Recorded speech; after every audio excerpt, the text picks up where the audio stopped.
ایک بچے کے والدین ہر سال اسے ٹرین میں اس کی دادی کے پاس گرمیوں کی چھٹیاں گزارنے کے لیے لے جاتے، پھر وہ اسے چھوڑ کر اگلے دن واپس آ جایا کرتے تھے۔ پھر ایک سال ایسا ہوا کہ بچے نے ان سے کہا کہ میں اب بڑا ہو گیا ہوں، اگر اس سال میں دادی کے پاس اکیلا چلا گیا تو کیا ہوگا؟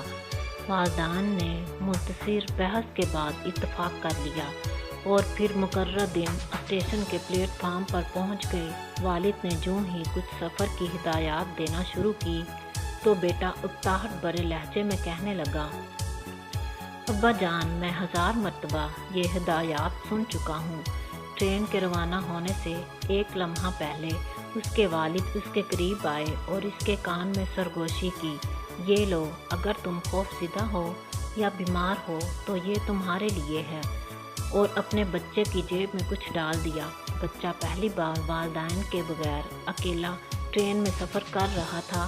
وہ کھڑکی سے زمین کی خوبصورتی کو دیکھتا رہا اور اپنے ارد گرد اٹھنے والے اجنبیوں کا شور سنتا رہا۔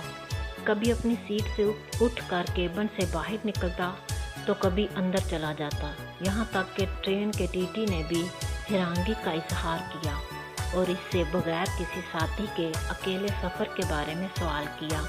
اس طرح ایک عورت نے اسے اداس دیکھ کر گھورا۔ لڑکا شدید الجھن میں تھا، یہاں تک کہ اس نے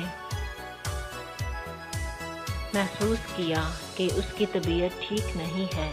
پھر وہ خوفزدہ ہو گیا، یہاں تک کہ وہ اپنی کرسی سے نیچے گر گیا۔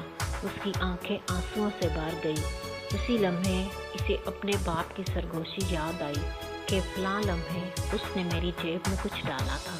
اس نے کانپتے ہوئے ہاتھ سے جیب میں تلاش کیا تو چھوٹا سا کاغذ ملا۔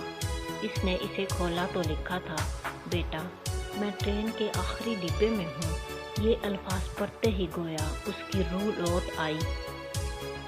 زندگی بھی ایسے ہی ہے، والدین اپنے بچوں کے پڑوں کو چھوڑتے ہیں، انہیں خود پر اعتماد دلاتے ہیں، لیکن جب تک زندہ ہے آخری کیبن میں موجود رہتے ہیں، اسی لیے کہ یہ ان کے لیے تحفظ کے احساس کا ذریعہ ہے۔